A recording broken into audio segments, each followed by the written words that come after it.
Bem-vindo ao Cantinho Teológico. Meu nome é Gustavo Luiz e eu vou trabalhar algumas questões bíblicas à luz do texto em grego, o chamado grego koiné, que foi utilizado na composição do Novo Testamento. Estamos diante de Atos capítulo 2. Vamos analisar sobre os sinais, bem como tratar aqui sobre uma questão levantada por alguns em relação à xenolalia e glossolalia. Adiante, a gente vai se deter sobre esses dois últimos assuntos mencionados. Vamos ao texto. Faço a leitura na Almeida Corrigida Fiel. Depois eu posso recorrer a uma outra versão, como a Almeida Revisada, de 1967. Lembrando que esta Almeida Corrigida é de 2011. Diz assim no versículo 1: E cumprindo-se o dia de Pentecostes, estavam todos concordemente no mesmo lugar. E de repente veio do céu um som, como de um vento impetuoso, e encheu toda a casa em que estavam assentados. O primeiro sinal que nós vemos no dia de Pentecostes, conforme descrito, é um som. Não é um vento que começou a adentrar o recinto onde os discípulos se encontravam, mas um som parecido, ou seja, semelhante a um vento veemente e impetuoso, aquele vento forte. A Almeida Revisada, anteriormente, tinha traduzido dizendo que veio do céu um ruído, como de um vento impetuoso, e encheu toda a casa onde estavam assentados. Destaque para esse primeiro sinal, um sinal audível. Sobre este sinal a gente vai tratar um pouquinho mais. Por causa de quê? Algumas pessoas têm insistido de que o que chamou a atenção da multidão foram as línguas que foram ouvidas. Mas será que é isso mesmo que o texto diz? A gente vai recorrer, inclusive, ao grego para elucidar essa questão. Vamos ao segundo sinal. E foram vistas por eles línguas repartidas. Segundo sinal visível. O primeiro foi audível. O segundo é visível. Era línguas repartidas como que de fogo. Uma espécie de labaredas descendo sobre a cabeça deles.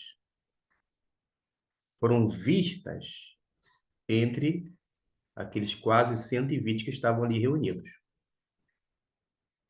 E pousaram sobre cada um deles.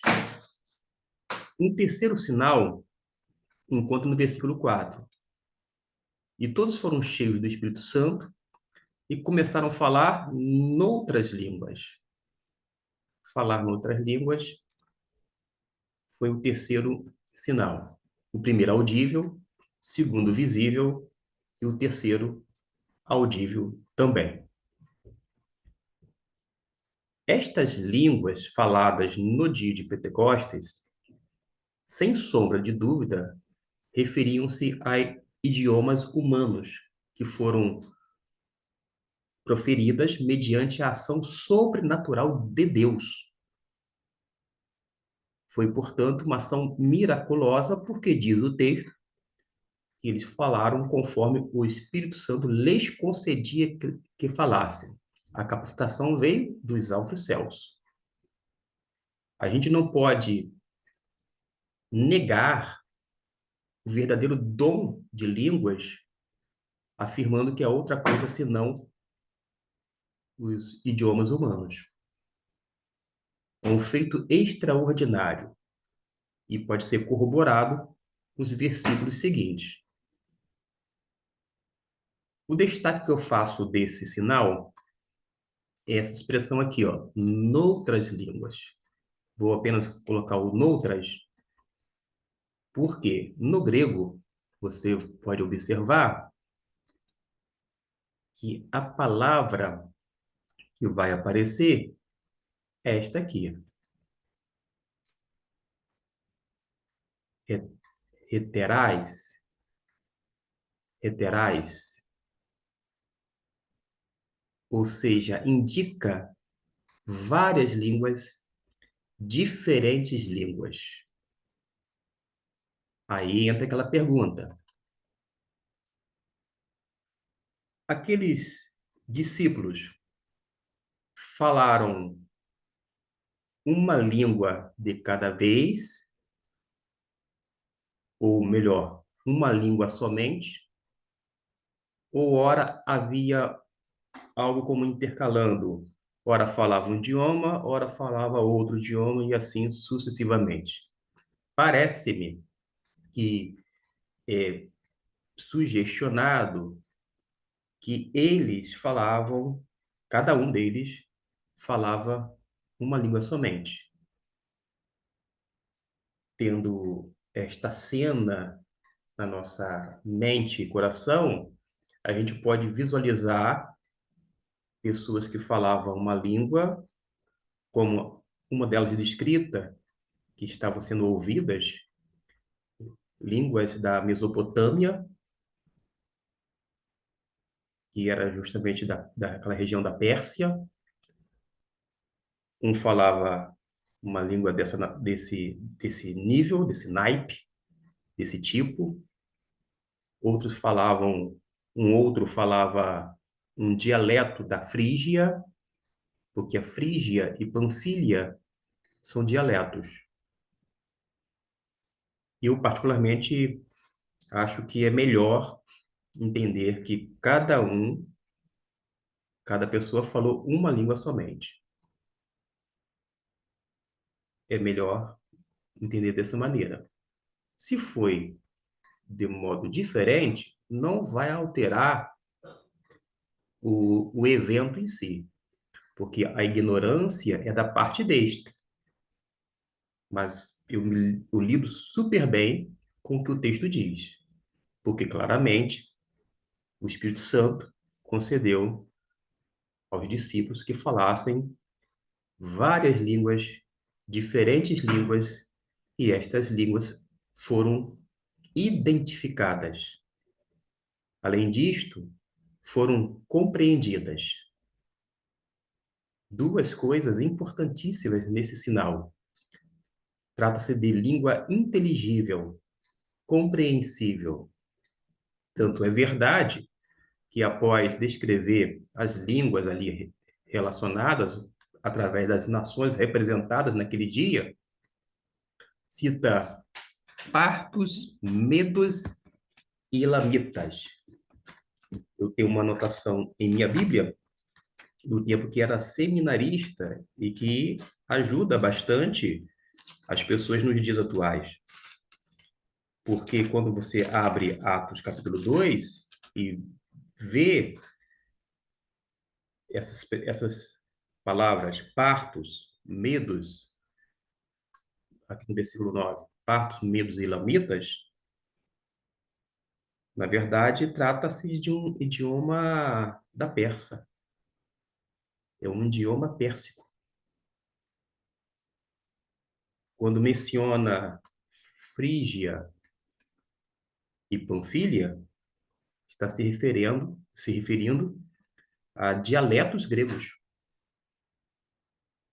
Esta informação é importante. Foram falados idiomas, isto é, línguas e dialetos. Voltando aqui na identificação,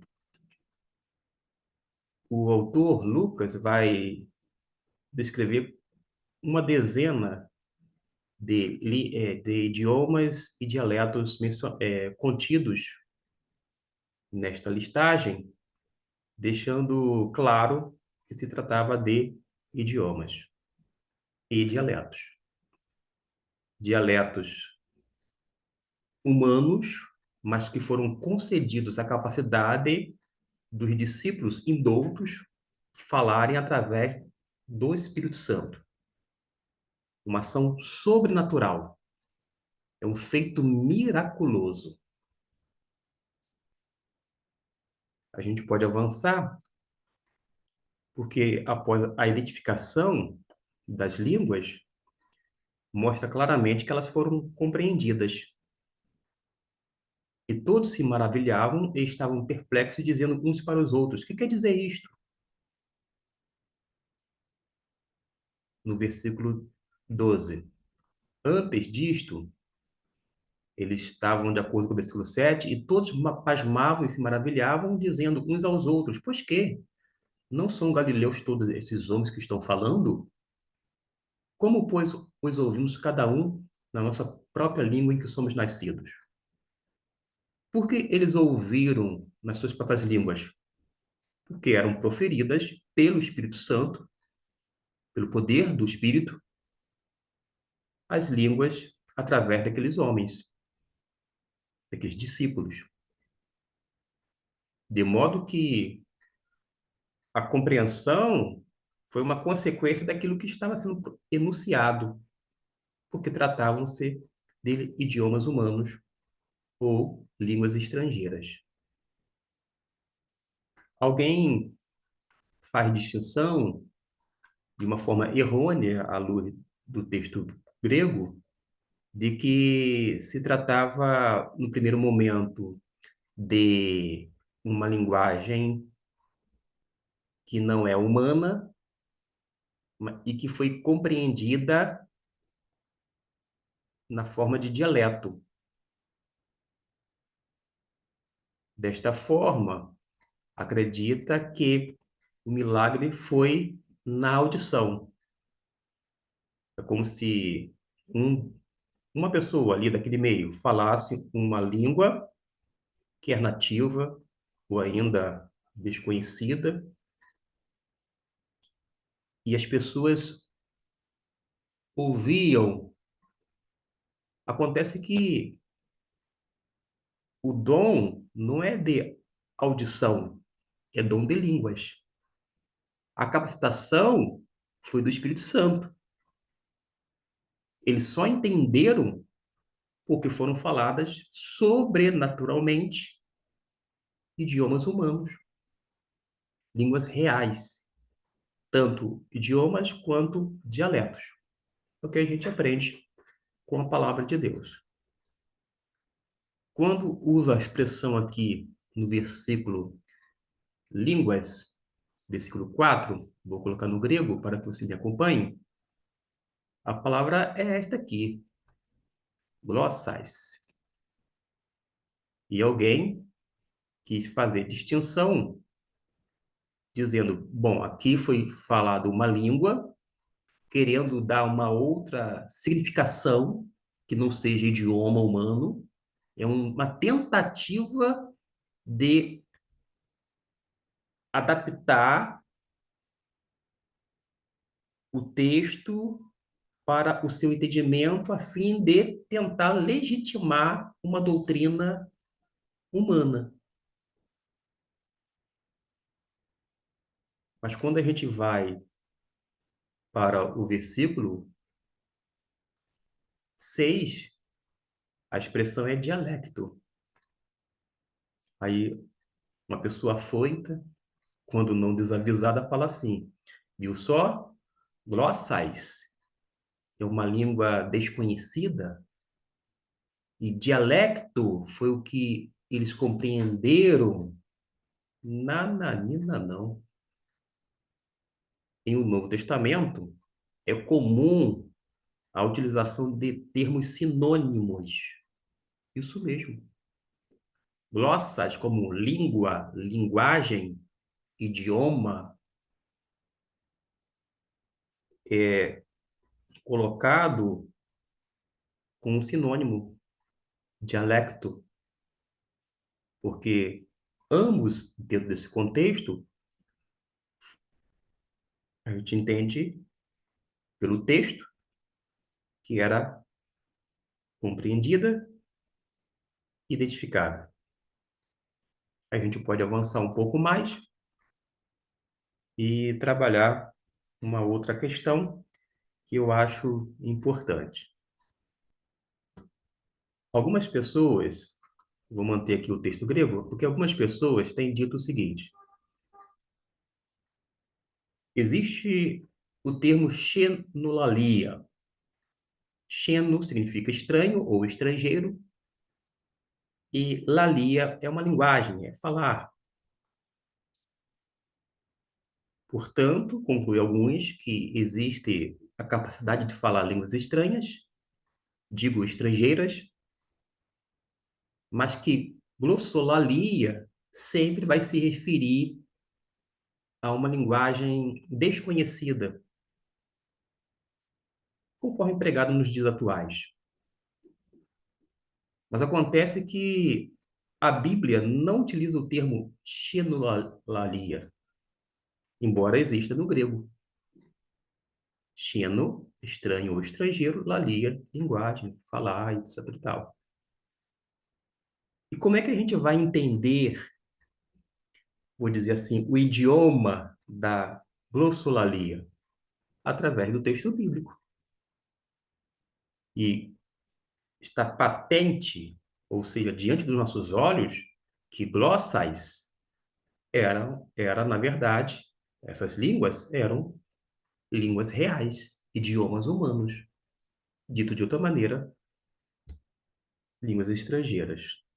Não foi uma linguagem, foi a capacitação do Espírito Santo para falarem várias línguas, conforme a tradução em nossas versões, que diz aqui, noutras línguas, destaque, e na outra versão está também noutras línguas.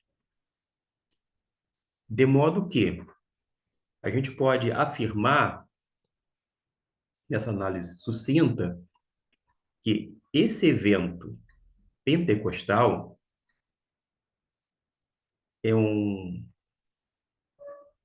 é histórico, portanto irrepetível. Todo evento histórico não se repete. Acontece que o evento histórico, como no caso ali no Calvário, Cristo Jesus morre pelos nossos pecados e, embora o Calvário não se repita, e não vai se repetir realmente, e Jesus tampouco vai morrer de novo pelos nossos pecados, mas os efeitos são permanentes e duradouros para todos nós. E por isso que, pela graça, nós somos salvos, mediante a fé em Cristo Jesus. Mas a partir daquele evento histórico, um marco, aquele evento dentro aquele contexto e situando-se historicamente falando.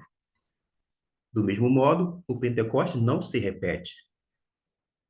Aliás, esses sinais audíveis e visíveis. Audíveis, o barulho como de um vento impetuoso,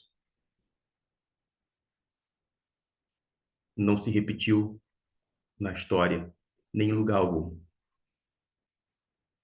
As línguas repartidas como um sinal visível, não se repetiu em outro lugar, não temos nenhuma informação desta natureza.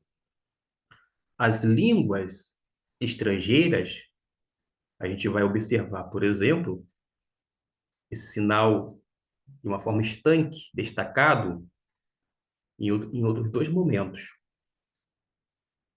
na casa de Cornélio e depois lá no capítulo 19, quando quase 12 discípulos de João Batista, recebem o Espírito Santo, falam línguas e profetizam.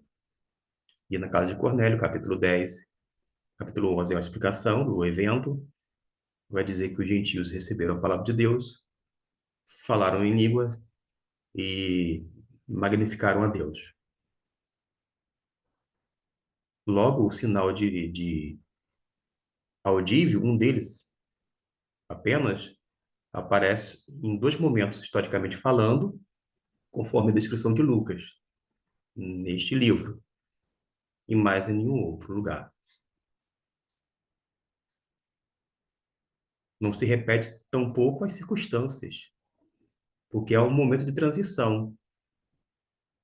Antes havia a antiga aliança e aqueles discípulos ali viveram uma parte da sua vida debaixo da antiga aliança, e com o estabelecimento da nova aliança, eles passaram a vivenciar esse novo ambiente de graça. Nós jamais poderemos estar na mesma situação, porque o ambiente é diferente, a situação histórica é de transição.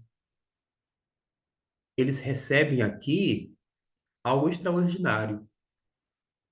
E o mais espetacular não é o sinal que é na forma audível e visível, mas é o fato deles receberem o Espírito Santo, tornaram-se tornaram-se habitação do Eterno através do Espírito Santo. E o poder para ser testemunho de Jesus foi concedido a cada um justamente porque o Espírito Santo veio morar de uma vez por todas, habitar neles e transferir poder. Poder para quê? Para ser testemunhas de Cristo.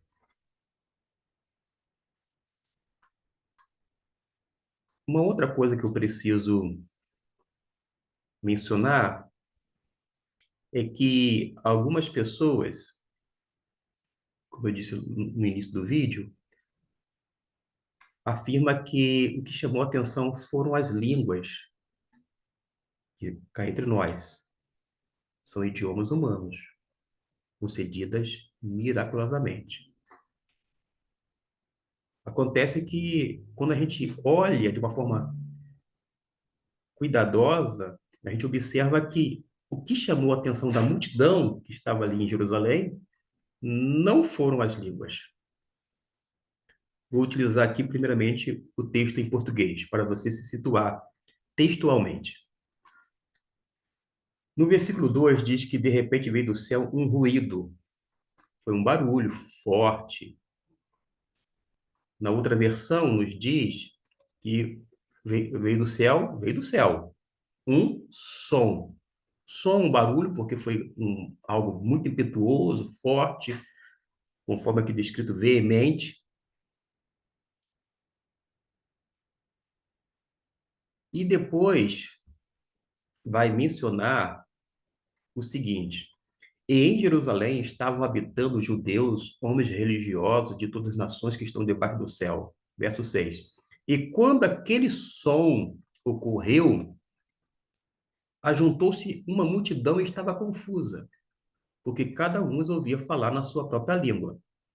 Primeiro, quando eles ouviram o som, aí alguns deduzem que essa sequência só está explicando porque cada um os ouvia falar na sua própria língua, mas eles não estavam ouvindo as línguas naquele primeiro momento. Eles ouviram o som de quê? O som aqui é daquele ruído, é daquele barulho semelhante a um vento impetuoso. Por causa de que eu posso garantir isso à luz do texto grego? Porque aqui o termo, vou destacar, fonês, da onde vem a palavra telefone, aqui está mencionando não as línguas que foram faladas, porque gramaticalmente deveria ser fonai e não fonês. Quando você começa a estudar a gramática grega, você vai perceber essas nuances. Mas o que eles ouviram foram o ruído, aquele barulho forte. E o barulho que chama atenção. De modo que, quando você recria essa cena, reproduz ela, digamos assim, mentalmente, eles estavam reunidos, quase 120 pessoas, não era 120, era quase, aproximadamente. Eles estavam assentados, diz o texto, Eles não estavam em movimento, eles não estavam em pé, estavam assentados. De repente, eles não estavam esperando, não houve da parte dos discípulos nenhum expediente humano que pudesse fazer com que aquilo que viria ocorrer, e que nós sabemos o que foi, e eles viram e ouviram, eles não poderiam ter ciência disso, porque foi uma ação unilateral da parte de Deus. De repente, Deus derramou o seu espírito, mas juntamente com esses sinais. Porque o sinal indica que tem alguém ou algo maior do que o próprio evento, maior do que esse evento extraordinário do dia de Pentecostes, é a outorga do próprio Espírito Santo que foi dado aos crentes, que passou a habitar nos crentes a partir do Pentecostes. E quando a gente reporta para fonês e não fonai, a gente tem a certeza, gramaticalmente, que Lucas está se referindo ao ruído. Vou ver como é que traduziu Almeida Corrigida e Fiel. Almeida Corrigida e Fiel diz: E quando aquele som ocorreu, ajuntou-se uma multidão. Agora vejo a Almeida Revisada. E ouvindo-se, pois, aquele ruído, é aquele ruído, é aquele barulho. Eles ouviram o barulho. De sorte que, vamos tentar reproduzir devagar. A gente não pode ser afobado, sair tirando lições de forma precipitada, nada disto. Eles estavam ali assentados, de repente veio, começou a ocorrer aqueles fenômenos visíveis e invisíveis. Primeiro, houve um barulho como de um vento impetuoso, foi tão forte que não ficou apenas, invadiu toda aquela casa, mas ali em Jerusalém, se não toda Jerusalém, de modo que aquele barulho atraiu a multidão. A multidão é atraída, mas enquanto isto, lá diante daqueles 120, eles viram línguas repartidas como que de fogo. Eles que começaram a falar em várias línguas ou noutras línguas, conforme o Espírito Santo lhes concedia que falassem. Aí a multidão chega porque ouviu o ruído ou o barulho daquele vento, aquele barulho do som como de um vento impetuoso ou forte. A multidão chega e a multidão ficou confusa. Como assim? Porque cada um de nós estamos ouvindo falar na nossa própria língua, como resultado de das línguas serem estrangeiras ou idiomas humanos, línguas reais. E o texto diz categoricamente que todos pasmavam e admiravam-se, dizendo uns aos outros: por quê? Não são galileus todos esses homens que estão falando? Como, pois, os ouvimos falar, cada um na nossa própria língua em que nascemos? Eles ficaram maravilhados, pasmados, admirados. Aí tem uma parte do versículo 13 que primeiro você tem que ver que todos, verso 12, primeiro, e todos pasmavam estavam perplexos, dizendo uns aos outros. O que quer dizer isto? Não está falando em relação às línguas, porque eles estavam ouvindo falar das grandezas de Deus. Eles compreenderam o conteúdo da mensagem das línguas porque eram línguas identificadas e línguas conhecidas, línguas inteligíveis, idiomas humanos, concedidos pelo poder do Espírito Santo. E todos ficavam maravilhados. Mas quando diz aqui, e outros, é a ideia de alguns. Esses outros aqui são pessoas, é um grupo de zombadores, de escarnecedores, que diziam: estão cheios de mosto. Algumas pessoas chegam à conclusão de que não era uma linguagem humana, no sentido de idiomas, porque eles estavam dizendo que estavam embriagados. Mas o texto deixa claro que eles entenderam. Eles sabiam e ouviam falar das grandezas de Deus. Ó, falavam das grandezas de Deus. Não se tratava, portanto, de algo é, sem sentido, uma algaravia, palavras não concatenadas, nada disto. É porque este grupo aqui, menor, e outros zombando, eram zombadores, e diziam estão cheios de mosto, indicando assim, eles estão embriagados. Não é que eles não estavam falando coisa com coisa, não, porque aquelas pessoas falaram em várias línguas ou noutras línguas, conforme o Espírito Santo lhes concedeu que falassem. E falavam das grandezas de Deus. Talvez as frases eram curtas, porque se tratava de louvor a Deus. Falar das grandezas de Deus está relacionado ao louvor, mas ainda assim falavam línguas reais. Logo tomar essa parte final aqui e outros zombando diziam estão cheios de mosto, como se indicasse algum estado de êxtase, etc e tal, é incorrer em erro. É tentar, vou dizer assim, de alguma forma, dar um outro significado que não tem nada a ver com aquilo que está sendo dito pelo próprio autor, Lucas. Para vocês terem uma ideia como eles estavam completamente errados, é que diz o texto no versículo 14 que Pedro, pondo-se em pé com os 11, levantou a voz e disse-lhes: Varões judeus e todos que habitais em Jerusalém, seja-vos isto notório, e escutai as minhas palavras.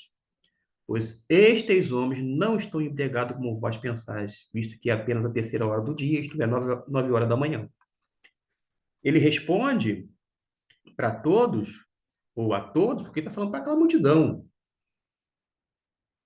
mas dirigindo de uma forma direta, e a resposta veio porque alguns zombadores, escarnecedores, estavam, vou dizer assim, querendo causar. Sempre vai haver pessoas que querem causar, querem lacrar. Mas aqui não. Pedro não deixa passar. E ele aproveita a oportunidade e fala que tudo aquilo ali aconteceu como cumprimento da profecia de Joel. Aí a gente pode ir lá na profecia de Joel e ver o que o texto descreve. Fiquemos com estas análises, tanto a parte do grego, quanto através de uma leitura cuidadosa. Eu utilizei pelo menos duas versões em língua portuguesa, mas vale a pena pegar não outras versões evangélicas, mas uma versão católica, quando não uma versão ecumênica e fazer uma comparação,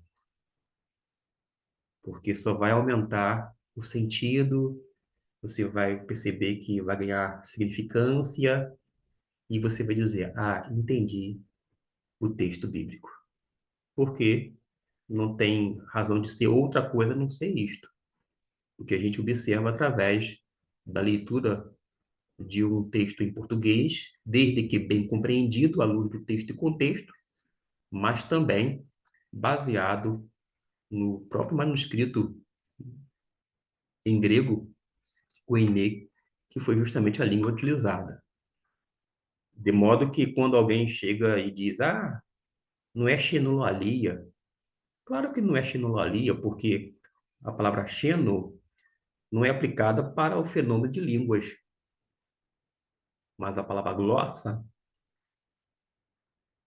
se refere a idioma, linguagem, a línguas reais. E é desta forma que o autor Lucas emprega aqui.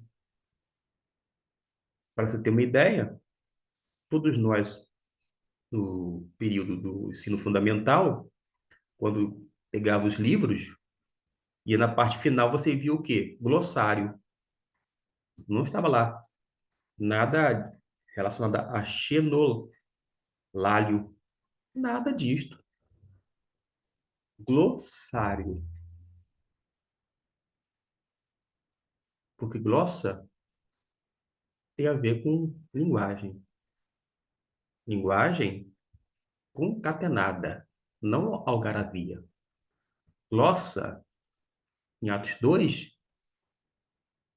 significa literalmente idiomas humanos.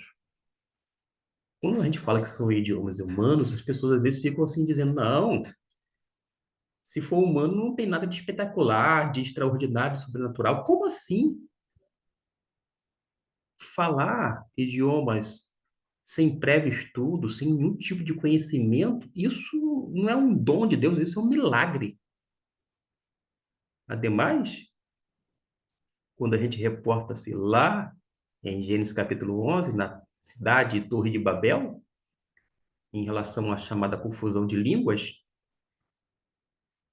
de uma só linguagem, Deus fez o quê?